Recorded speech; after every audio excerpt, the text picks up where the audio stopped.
Oh my God. Let's see. Donald Trump threatened to obliterate Iran's power plant if Tehran does not fully reopen the Strait of Hormuz within 48 hours. A dramatic escalation that barely. Okay, let's have a look at this.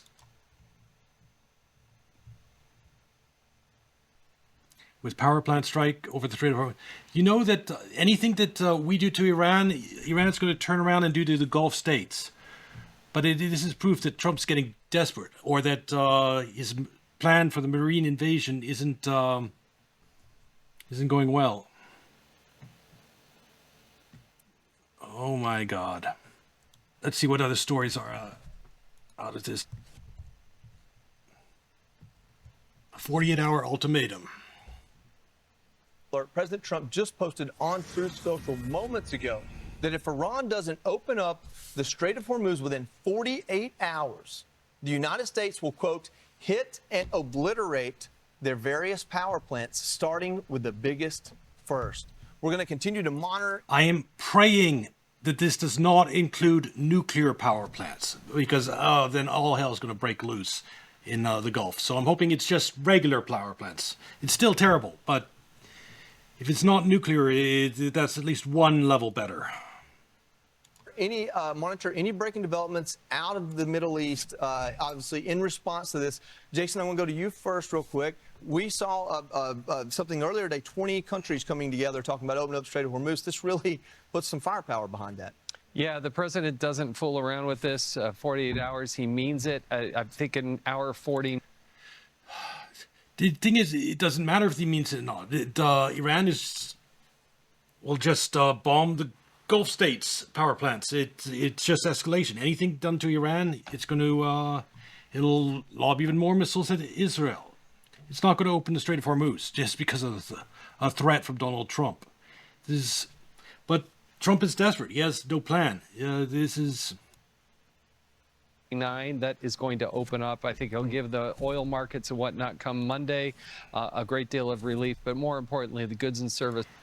Yeah, and also, of course, he does this over the weekend so that it won't have as big an impact on the markets. And particularly the oil will start flowing. Tommy, somebody's got to make a decision on this. We don't even know who's running that country, much less making the decision for Iran. They've got 40 hours to figure that out. They better figure out who that person's going to be, because if we've learned anything, when President Trump sets a deadline, you better meet it. And in fact, maybe a few hours or days early, just to be on the safe side. Kaylee, that's the thing. They're going to respond. I can already predict it. Iran's going to respond and basically say, fuck you, Trump. You bomb our power plants, we'll bomb power plants. Every power plant in the Gulf. Of the Gulf state, of your allies. It says 48 hours. I wouldn't bet on more than maybe 30. Yeah, well, it just goes to show that this is a problem that needs to be taken care of quickly. As such an important strait for commerce and for oil in particular, this cannot be hijacked by Islamic terrorists every couple of years whenever they feel like it. There's got to be a permanent solution to this, and I'm glad that President Trump... Every couple of years? This is the first time it's happened, you stupid whatever. Trump is working towards that, and quickly. Yeah, this is a big development. Obviously, the war is ongoing. They're asking for more money to fund it. We learn every day that a few less drones or rockets come out of Iran towards their declared enemies. But, Jason, as early as today, there were some big misses where we didn't intercept missiles, and things happened in Israel. So it isn't like this war has just fizzled out. No, there's still, look. The reason the amount of missiles went down from the first few days to afterwards is that first few days, that was the supreme leader dead. They had just one huge reprisal from that. Then it settled into a sustainable pace of missiles. But if Trump escalates... Schedule. Thank goodness President Trump is running this. He said it would take 5 weeks. We're only 3 weeks into this, but the strait is pivotal, particularly to the oil market. Trump initially said this would take 48 hours. Then he said it would take a week. Then he said it'd take 4 weeks. You know what? It won't be long before he says it'll take another month or two. President Trump does not want to see high prices of oil. This will relieve that pain at the pump. And more importantly, it's going to provide peace. That's what this is ultimately what it's all about, peace. Oh, my God. Now, let's see the reaction of someone We have breaking This is going to be better than Fox News. Let's see what he has to say about this situation. news tonight. I don't normally come to you on a Sunday night, but this or a Saturday night, but this definitely. Greatest blunder in history, attacking the Ayatollah. Well, that, I don't know if I'd go that far. Greatest blunder of a U.S. president, maybe, but there are some remarkably stupid decisions out there in human history. You can't. That takes some time to think about. Warrants it. President Trump just about 2 hours ago announced an ultimatum to Iran. Let me just pull this up to you. This is on Truth Social here, and listen, I'll just tell you right off the top. This is about as unhinged as it gets, and It's completely unhinged. This should alarm everyone. And it's unhinged because Trump knows he's fucked politically. He is fucked by this war. Iran has him by the balls with the closure of the Strait of Hormuz. And this is him lashing out. I thought that at first it was the desalination plant. Then he bombed the LNG. And every time he's bombed something of theirs, they've turned around and bombed the similar infrastructure in, the Gulf puppet states, Qatar, Dubai, whatever. I wish I could warn Sound by Soma that it's not going to be, if Trump follows through with this, and Iran's probably already going to map out the retaliation. It'll begin as soon as Trump starts bombing their power plants. One. This is what President Trump said about 3 hours ago now. Actually, this was at 7:44 p.m. specific Eastern Standard Time when this was released, and that's important.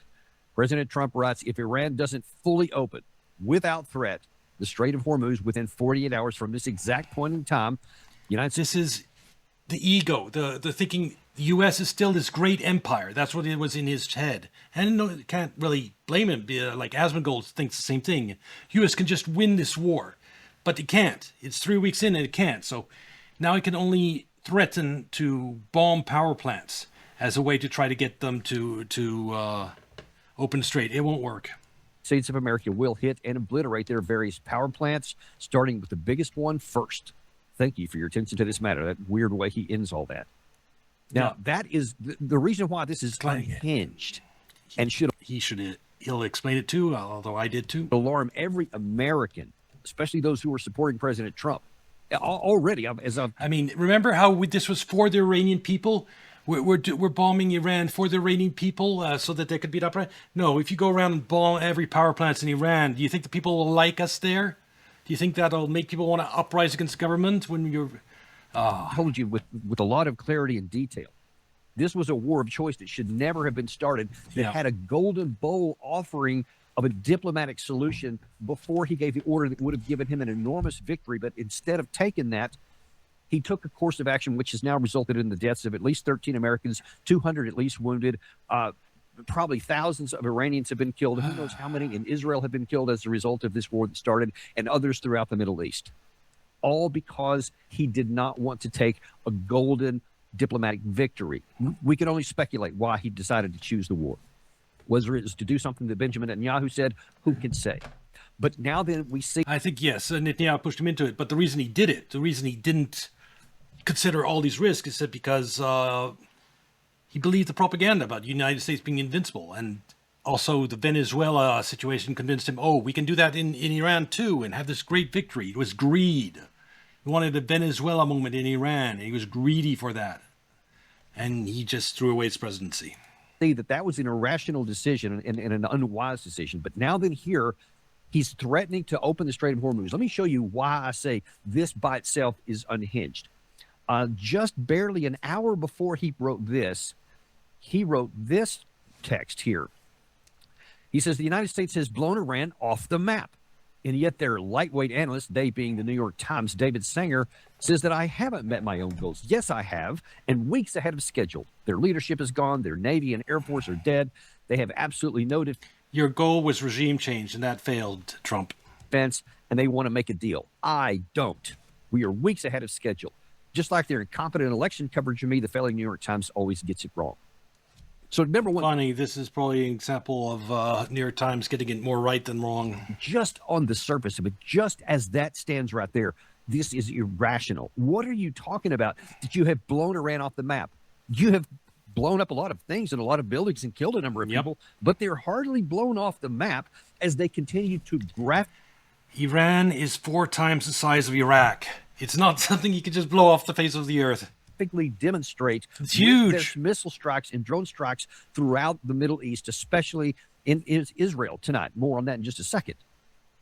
But then he says, some reporter says that he didn't meet his goals, and he is so thin-skinned about this and so paranoid. Remember what from that video earlier today that Trump is perpetually angry because he's slowly realizing that his presidency is fucked. His legacy is fucked. He wanted to go down as the greatest president of all time. That's what I really think is the reason he ran to be president. It's that ego boost. And now that's going to go down the drain because of Iran. He won't be known as the greatest president of all time because he fucked up this Iran thing. And it'll be such a stain on his legacy that, yeah, with over 1 million service members in Iran, how the fuck are they to successfully put boots on the ground without getting overwhelmed by the number of troops at the dispersal? There's not only that, but we live in the era of drone warfare. And just look at what's happening in Ukraine. Drone warfare makes combat slow, territorial gain slow. Everything slows down because you can't use vehicles because they get blown up. So you have to do everything slowly and slowly take out the drone places. And some places it's as fortified and mountainous as Ukraine. Combine that with drone warfare, trying to invade would be absolutely would be practically impossible. He's fucked through and through. He's just digging a hole. Well, yeah, I said his three choices are agree to humiliating demands by Iran, like pay reparations, promise never attack again, withdraw, just all Iran's demands, and then that would be political suicide, and immediate, right away political suicide. Second option is to do nothing and just have the Strait of Hormuz remain closed. The global economy gets wrecked, and he loses the midterm and gets impeached. And this is the third option, which is wild military escalation, Hail Mary passes, attack the power plants, attack the LNG plant, and hope that makes them give in. Then try to invade Cargo Island with Marines. So I think one reason he maybe did this is because someone explained to him just how bad an idea landing Marines on Cargo Island was, and so he decided to do this. And when it doesn't work, he'll go back to the Marines on Cargo Island. He has to go out on Truth Social and put out this claim that, yes, I have. And then he literally talks like a child.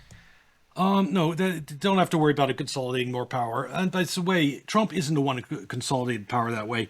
It was all done by, I'm going to just say, the deep state. It began they assumed, the deep state, whatever, that they would always control the presidency. From, Hillary to Clinton to Bush, it would just always be one of their candidates in charge.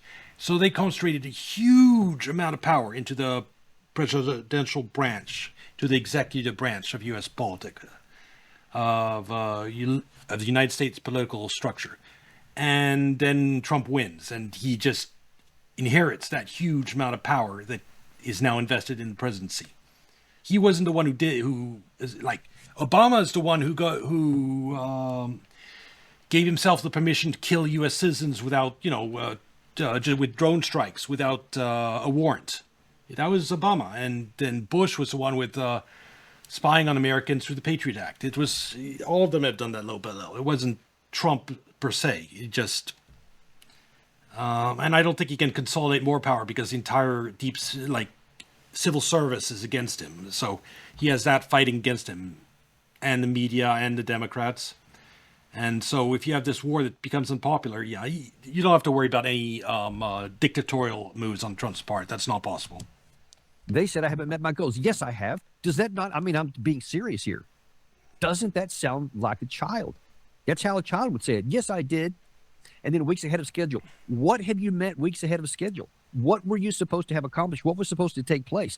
That their Navy and Air Force are dead? He wanted regime change in 48 hours. It didn't materialize. Did you blown up that? They have no defense? Well, they kind of do, as they demonstrate painfully. Just yesterday, they took down an F-35, our most advanced fighter jet. They took down one of those over Iran. Yeah. Bloody.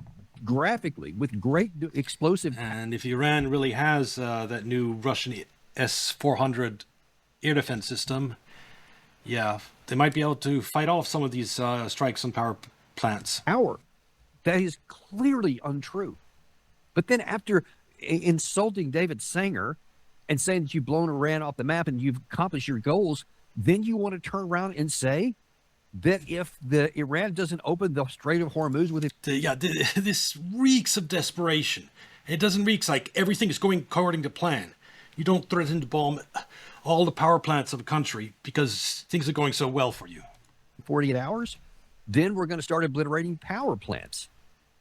I mean, what's if they're blown off the map? Then how can the Strait of Hormuz be shut down?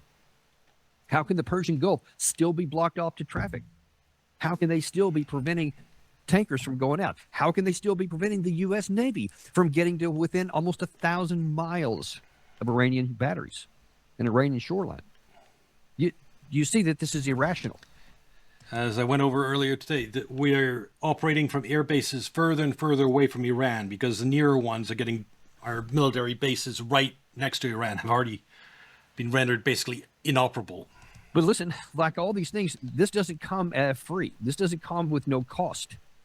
Like I always say, to every action. Americans do not have any access to Caspian Sea at the moment. They can receive all sort of supply from the Russians, and the Russians never back down their support for Iran. They can, but from what I've seen, they're not coming in via the Caspian Sea. They're going by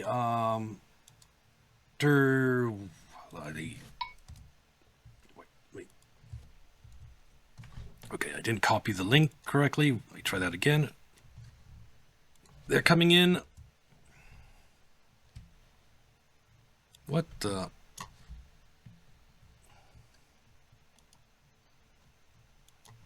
That's probably because I have Sonic running in the background. It's been a little slow with copying the link. Here we go.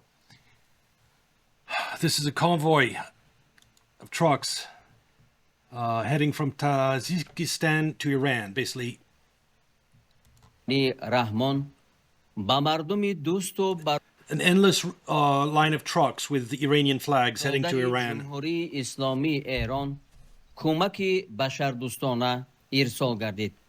یاری بشردوستانه تاجیکستان در حجم 3610 See all the Iranian flags? از جمله از 45 تن داروباری. So yes, they're getting supplies and help and whatnot. There is a counteraction. Now you may recall early in this war, when this first started, there was a desalination plant that was hit in Iran, and they said, "Listen, understand." If this keeps happening, they immediately bombed. Iran immediately bombed a desalination plant in Bahrain. We bombed their LNG plant. They immediately bombed the LNG plant in Qatar. So guess what they're going to do when we start bombing their power stations? All the Gulf monarchies must be screaming at the United States, "Don't do this."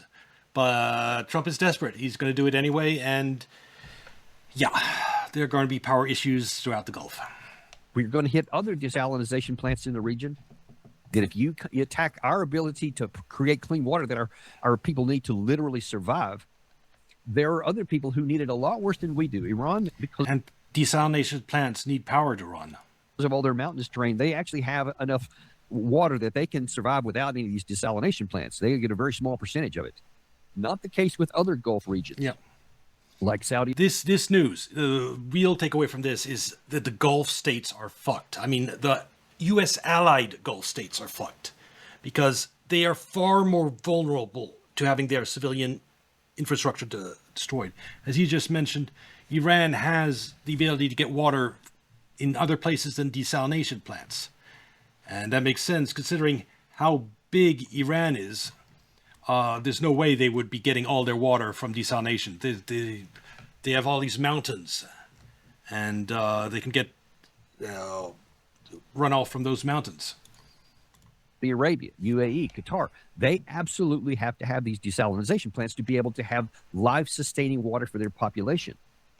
Well, with President Trump saying that he's going to shut that off, that he's going to go after their major power plants if they don't obey within 48 hours, there has been a pretty immediate. And things are going to get fun in Israel too. All those most modern missiles that Iran has been hoarding and not really using, they might start dropping on Israeli power plants. Response already, almost right away from the Iranians. It's almost like they were expecting this. Did I call it? I knew they would right away respond and say "fuck you" to Trump, basically. The spokesman for the central headquarters of Hazat Qassam al-An Exactly what I said they'd do. BS. Sorry if I'm pronouncing that wrong.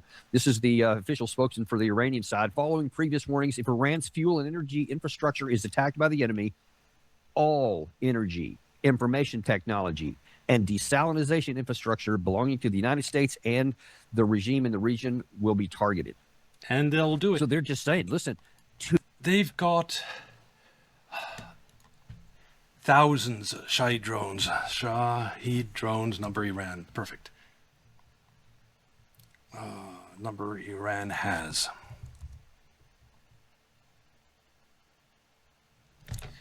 May hold over 20,000 in reserve. Other estimates says 80,000. These are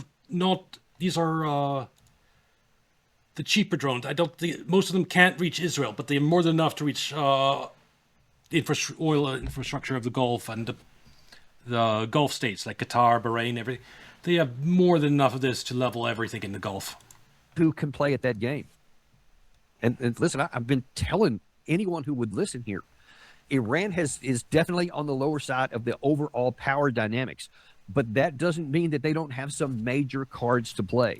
Yes, and the reason they have so much leverage right now is because Trump started this war in the most idiotic way possible. Number one, he did it with no public support, and that's a position of weakness for a democracy to start a war with like very little public support. Number two, he did it without an authorization from Congress, so that means he has to be worried about being impeached. This is starting a war without Congress. That's an impeachable offense. So not only you have low public support, you have to worry about Democrats winning Congress and impeaching you. So that's another position of weakness. And Iran knows this. They know they just hold the straits closed. Trump will get impeached and they'll get regime change in the United States. Trump has started this war in a way that gives Iran an incentive to hold out. And the third way is no preparations. Like there was no planning at all for what if Iran closed the Strait of Hormuz. That is something that if you wanted to if you had started preparing for that a year ago and you built a coalition of countries and you got in like 300,000 men landing force, you might have been able to go in and in 6 months secure enough of the coastline to maybe allow to open the Strait of Hormuz up. If you had the 300,000 men right now at the very, very start of the conflict, you might have been able to, in 6 months, at least, it would have been hard and not guaranteed, but you would have had the possibility of opening up the Strait of Hormuz. But you don't have those troops to put boots on the ground, or the political will to put troops on the ground anyway. And so there's no way to open the Strait of Hormuz. The only way to open the Strait of Hormuz is for Iran to show mercy to Trump. And so that's why you have Trump making these insane threats. They have been restrained so far. They have been restrained for really. Yeah, I can't issue a draft. Even no, but if they'd started a year ahead of time, they could rope other countries in to maybe send in some ground fodder. I don't know. They would have been, with 1 year planning, they could have figured something out. It's just, they just started planning on how to open the Strait of Hormuz after Iran decides to close the Strait of Hormuz. And that decision is the third one that guarantees that Trump is going to come out of this a loser. Even recently they have. But now even here in this situation, they have been, since this war started, they have continued to be restrained and they're hitting very specific targets. But now if you go after their energy supply, if you go after their desalination plants, there will be a consequence. For this action, there will be a counteraction. And listen, it is clear this is a full-scale war. It is literal life and death for the Iranian regime. Well, I think that covers everything about this latest development, which is pretty huge. And you have to see, is Trump going to tackle out of this like Trump always backs down? Is he going to back down out of this threat? Or is because otherwise Iran at every step of the way has said exactly what it will do, and right now it said it again. It will do this if Trump targets power plants. So now the question is whether the Straits of Hormuz won't open. The threat Trump made, Iran has already said, fuck you, like I said. So now it's whether Trump tries to carry out these strikes on power plants, and then this reaches a whole new level of escalation. On the one bright side, it does mean that maybe we have 48 hours of maybe a slow period where all hell doesn't break loose in the Middle East, because Iran's not going to do anything before this deadline, and hopefully Trump won't do anything before this deadline. So let's enjoy the 48 hours before all hell breaks loose in the Middle East. Anyway, this will be on YouTube. Like and subscribe. Come watch on Kick or Twitch, and I'll see you in the next video. Bye.